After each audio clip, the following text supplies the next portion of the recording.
Assalamualaikum adik-adik kelas 5. Pada video kali ini kita akan belajar tema 3, subtema 2, pembelajaran 1. Pentingnya makanan sehat bagi tubuh. Cermati gambar di atas. Kelompok makanan mana yang akan kamu pilih? Saya memilih kelompok makanan yang sebelah kanan, yang terdiri dari sayur-sayuran dan susu serta buah-buahan. Mengapa kamu memilih kelompok makanan tersebut? Saya memilih kelompok makanan yang berisi sayur-sayuran dan susu karena di dalamnya kaya akan vitamin yang diperlukan tubuh. Di samping itu juga, harga makanan tersebut lebih terjangkau dari makanan yang sudah siap saji. Mari membaca percakapan di bawah ini dengan cermat. Dayu berkata, "Semalam aku melihat iklan tentang obat sakit perut baru untuk anak-anak di televisi loh." "Wah, sudah ada iklan baru lagi. Sepertinya itu produk baru ya?" tanya Udin. "Betul, iklan itu menarik karena iklannya dibuat seperti film," jawab Dayu. "Ternyata media iklan itu bermacam-macam ya. Kalau kamu suka iklan di media cetak seperti di koran dan majalah atau media elektronik?" tanya Laning. "Kalau aku lebih suka media elektronik karena gambarnya dapat bergerak dan ada suaranya. Jadi lebih seru," jawab Udin. "Kalau aku suka kedua-duanya. Sekalipun iklan di media elektronik memang terdengar lebih seru, tetapi iklan di media cetak juga banyak yang bagus. Gambar-gambar yang dipergunakan memiliki warna yang cerah dan kalimat iklannya juga bagus-bagus," jelas Lani. Dari percakapan di atas, tuliskan perbedaan antara iklan media cetak dan iklan media elektronik. Samakan pendapatmu dan pendapat temanmu. Apabila kamu menemukan pendapat yang berbeda, lengkapi pendapatmu dengan pendapat temanmu. Iklan media cetak memiliki gambar yang bagus karena berwarna cerah dan kalimat iklannya juga bagus-bagus. Sedangkan iklan media elektronik memiliki gambar yang seru karena dapat bergerak dan ada suaranya. Bentuklah sebuah kelompok yang terdiri atas 4 siswa. Gunakan kertas gambar A4 dan bagilah menjadi 3 kolom seperti di bawah ini. Diskusikan dengan teman sekelompokmu tentang iklan-iklan yang pernah dilihat atau ditonton, jenis iklan media cetak atau elektronik, dan alasan kamu mengelompokkannya dalam media tersebut. Nah, ini misalkan saja ya. Nama iklan yang pertama adalah sabun Lifebuoy. Media iklan adalah elektronik, yakni televisi. Alasan pemilihan media menggunakan gambar bergerak dan suara. Kemudian nama iklan yang kedua sirup marjan. Media iklan adalah media elektronik, yakni televisi. Alasan pemilihan media menggunakan gambar bergerak dan suara. Kemudian nama iklan yang ketiga paket internet murah Telkomsel. Medianya adalah elektronik, yakni radio. Alasan pemilihan media menggunakan suara. Kemudian nama iklan yang keempat seri baru mobil Toyota. Medianya adalah cetak berupa koran. Alasan pemilihan media adalah menggunakan gambar. Kamu akan mengamati temanmu memeragakan iklan yang pernah mereka lihat di televisi. Ikuti langkah-langkah berikut ini. 1. Pilihlah siswa yang akan memeragakan iklan. Pastikan iklan yang dipilih adalah iklan yang menggunakan bahasa Indonesia yang benar dan iklan tersebut pantas untuk dipertunjukkan. Nah, misalkan saja iklan pasta gigi Pepsodent. 2. Berikan tanggapan dalam bentuk berikut ini. Saya pernah melihat iklan tersebut. Jika saya mengingat iklan tersebut, maka hal yang saya ingat adalah gigi tidak berlubang. Jika saya mengingat iklan tersebut, maka hal yang paling menarik dari iklan itu adalah kuman-kuman melubangi gigi. Nah, dari kegiatan di atas, apa yang dapat kamu simpulkan? Tuliskan kesimpulanmu, perhatikan tanggapanmu pada poin kedua dan ketiga. Gunakan tanggapan tersebut sebagai bahan untuk membuat kesimpulan. Kesimpulan saya, iklan yang dilihat dan didengar akan lebih mudah diingat, apalagi memiliki sisi menarik dan disertai gambar animasi. Siang itu siswa-siswi kelas 5 sedang beristirahat di depan kelas. Perhatikan percakapan mereka. Rani berkata, "Aduh, perutku sakit." Wah, kenapa Lan? Tanya Dayu. Sepertinya mahku kambuh, jawab Lani. Kemarin mahku juga kambuh, Lan. Dokterku memberikan obat mah seperti yang ada di iklan televisi. Bahkan ada obat mah yang memiliki aneka rasa.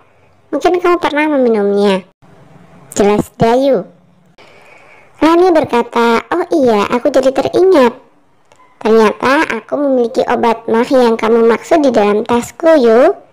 Terima kasih atas perhatiannya ya. Lalu apa kata doktermu waktu itu, Dayu? Apa yang menyebabkan mah kita kambuh? Tanya Lani. Masih ingat cerita Dayu dengan mahnya? Coba kamu ulas kembali penyebab seseorang dapat terserang mah.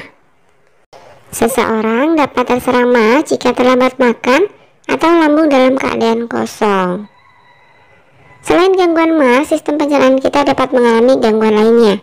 Ada beberapa faktor yang menyebabkan gangguan tersebut. Misalnya mengonsumsi makanan tidak sehat dan pola makan yang tidak teratur. Diskusikanlah peta pikiran mengenai berbagai macam gangguan umum dari sistem pencernaan manusia. Peta pikiran tersebut harus dapat mencakup beberapa hal berikut. Keterangan mengenai setiap gangguan sistem pencernaan, penyebab gangguan tersebut, gejala dari gangguan tersebut, cara mengatasi gangguan tersebut. Setelah selesai, presentasikan peta pikiran kelompokmu di depan kelas lalu pajang di tembok kelasmu. Gangguan sistem pencernaan. Yang pertama adalah mah. Mah merupakan gangguan akibat peradangan pada lambung. Mah disebabkan oleh luka lambung, terlambat makan, dan makanan pedas. Gejalanya adalah nyeri perut bagian atas, mual, dan muntah. Cara mengatasinya dengan antibiotik dan antasida.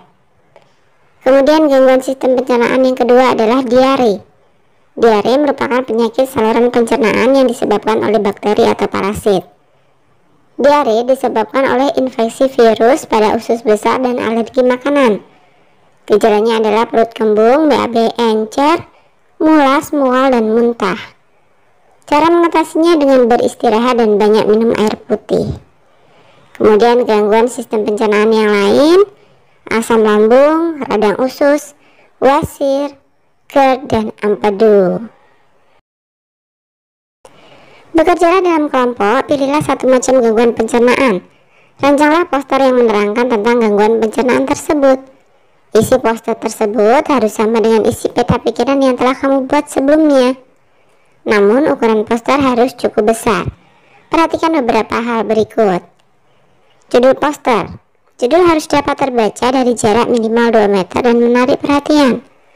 Informasi disajikan dalam bentuk poin. Tulisan harus rapi dan cukup besar agar terbaca dari jarak minimal 1 meter. Informasi terdiri atas keterangan mengenai topik pembahasan, penyebab gangguan, gejala dari gangguan, dan cara mengatasi gangguan tersebut. Grafik. Poster akan lebih menarik jika dilengkapi dengan grafik atau gambar-gambar yang memudahkan pembaca mengerti informasi yang disampaikan. Sumber. Cantumkan pola sumber informasi yang digunakan. Refleksi, tuliskan pesan dan kesan mengenai tugas ini dan pelajaran yang didapat. Apabila memungkinkan, pasang foto anggota kelompok. Nah, ini adalah contoh posternya ya. Coba perhatikan poster berikut.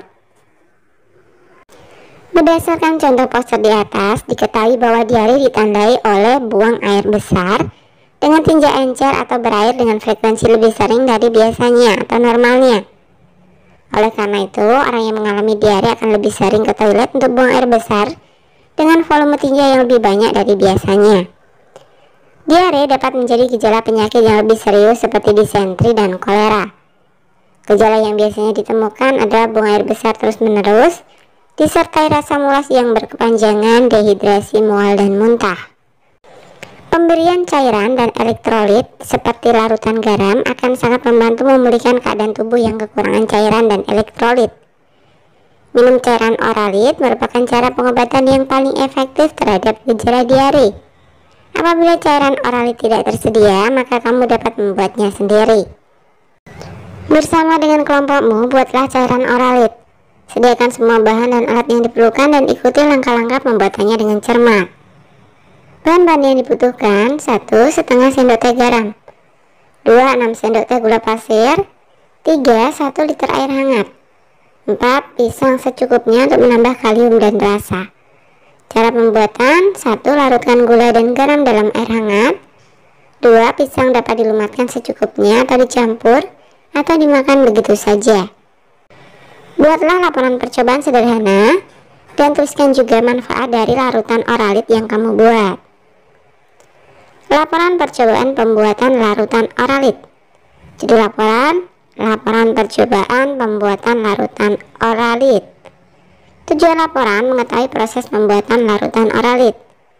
Laben bahan: setengah sendok teh garam, 6 sendok teh gula pasir, 1 liter air hangat, pisang secukupnya untuk menambah kalium dan rasa, sendok, gelas. Langkah percobaan: sediakan semua bahan dan alat yang diperlukan. Larutkan gula dan garam dalam air hangat.